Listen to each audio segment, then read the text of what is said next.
Vamos então dar continuidade ao nosso estudo do livro O Dom da Mediunidade, um sentido novo para a vida humana, um novo sentido para a humanidade.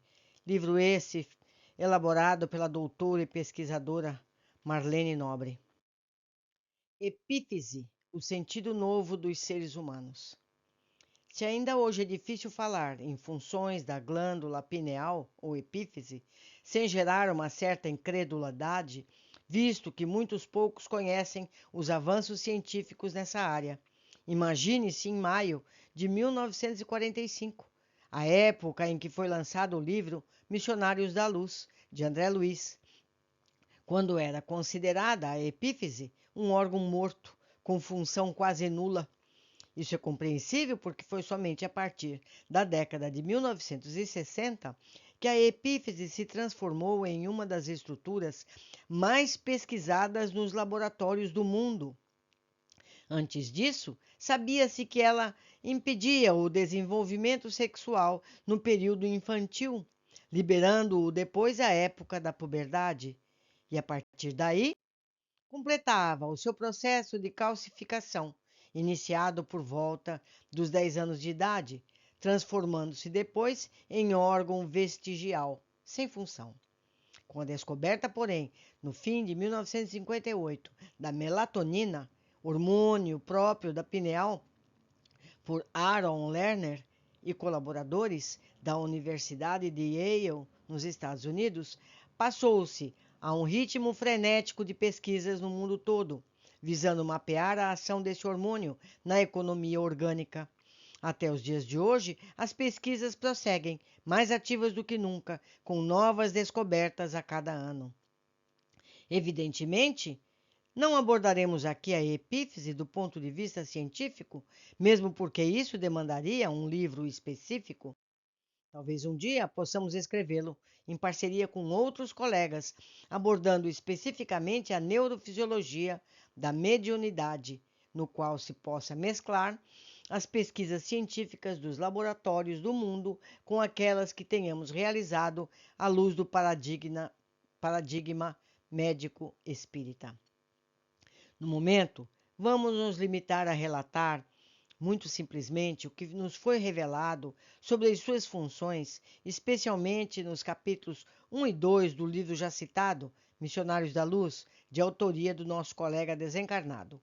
Conforme consta na obra, André Luiz teve a sua capacidade de visão muito alargada no momento em que observava um psicógrafo em atividade, a tal ponto que podia contemplar as filigranas do organismo perispiritual do médium, enquanto este escrevia a mensagem. Viu que a epífise emitia raios azulados intensos.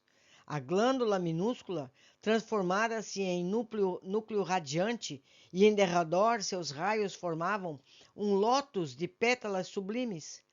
Ficou espantado ante a visão inesperada, visto que sabia, como médico e pesquisador atuante na Terra, nas primeiras décadas do século XX, que a pineal era considerada um órgão vestigial, praticamente morto. O instrutor Alexandre veio em seu socorro e ponderou. Isso está em Missionários da Luz, no seu primeiro capítulo.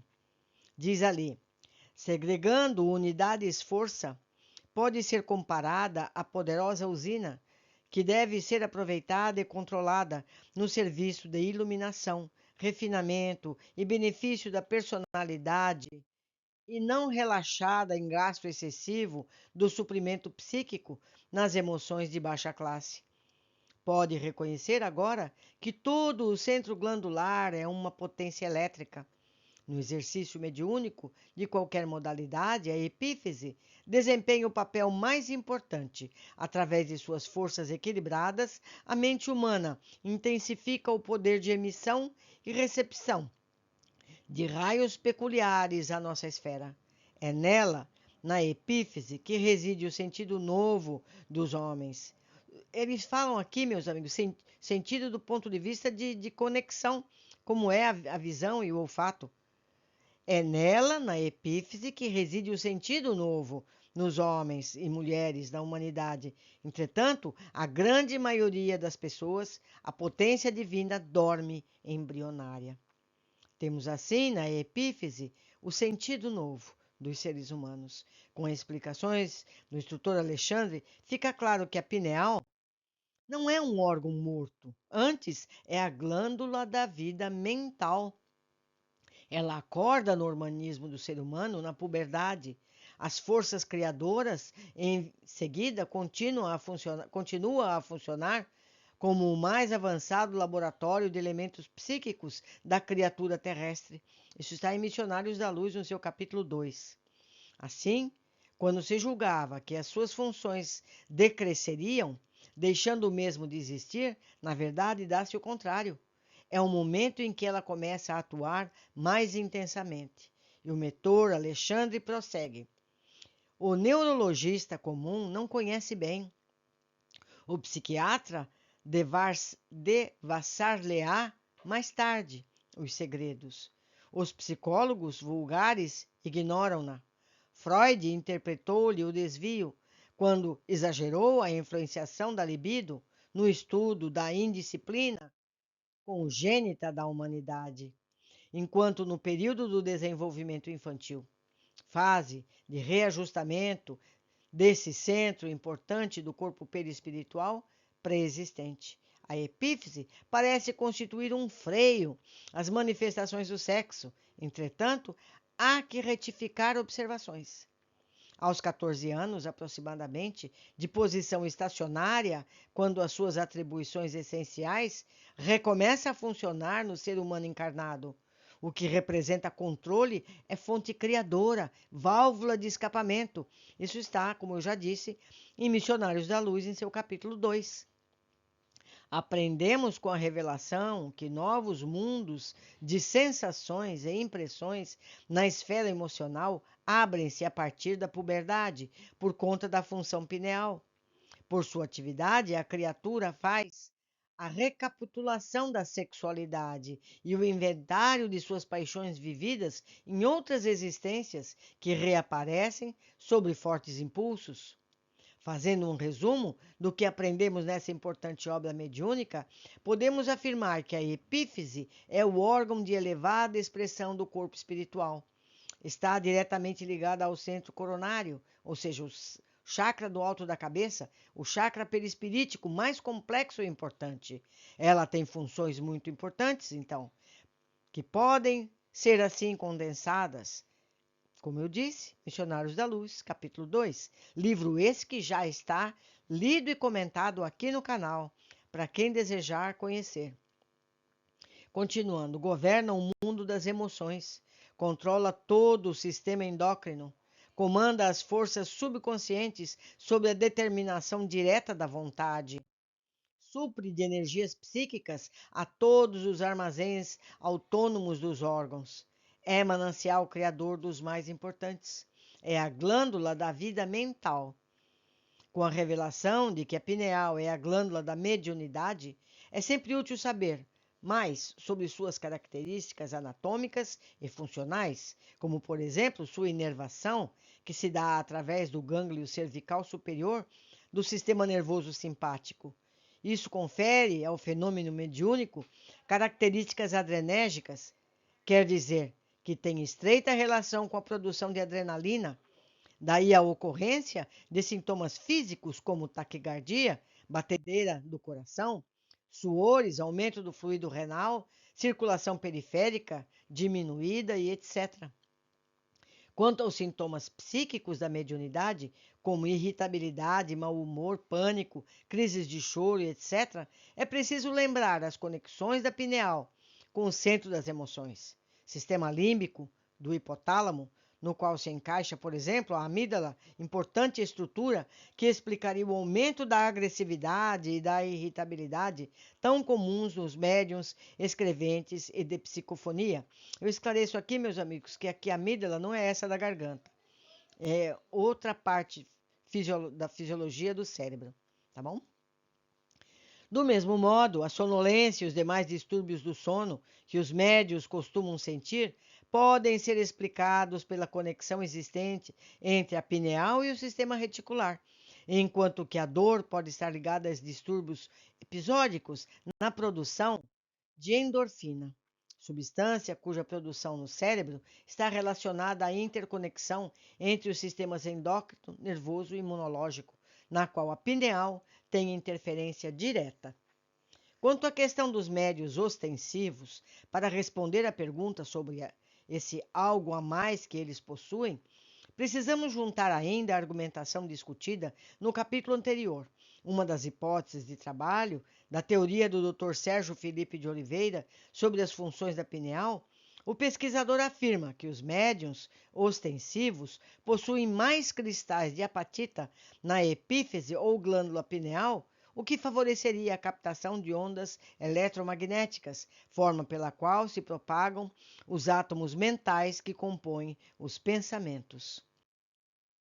O Dr. Oliveira apresentou a sua teoria em seminário no primeiro encontro de Medicina e Espiritualidade realizado em Paris, em 16 de novembro de 2003, tanto quanto já o havia feito em vários congressos promovidos pela Associação Médico Espírita do Brasil.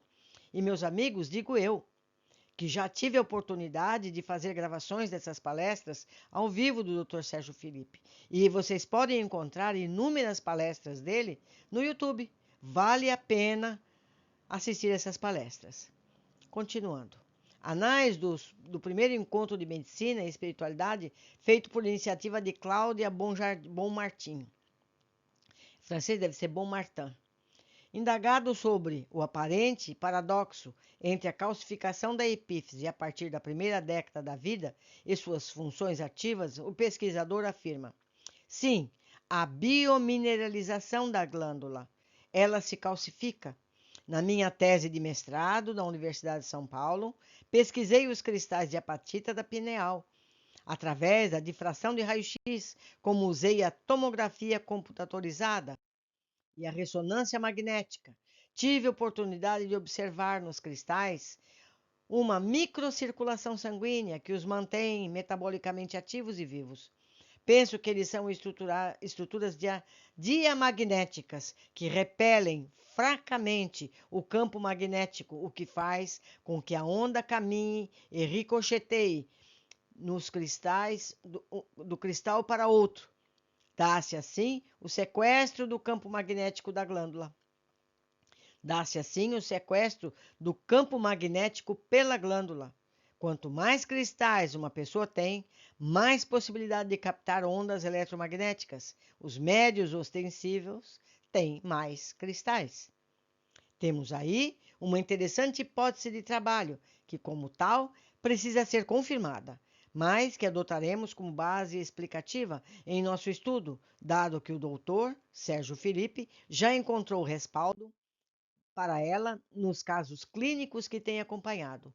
Ao que tudo indica, essa maior ou menor quantidade de cristais está subordinada à lei da hereditariedade, o que de certa forma implicaria compromisso com a mediunidade assumido pela criatura antes do renascimento. Com base em tudo quanto vimos, podemos afirmar que algo a mais dos médios ostensivos provavelmente esteja ligado ao preparo do corpo espiritual antes do renascimento, como compromisso de trabalho, conforme nos é relatado no capítulo 3 do livro Os Mensageiros.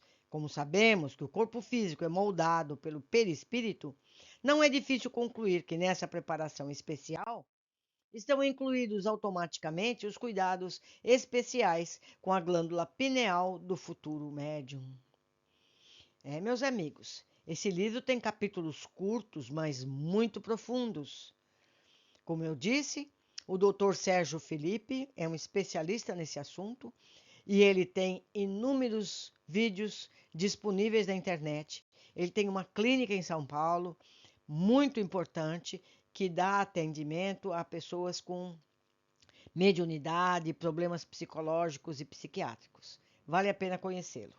Ficamos por aqui hoje e eu aguardo a todos no nosso próximo capítulo.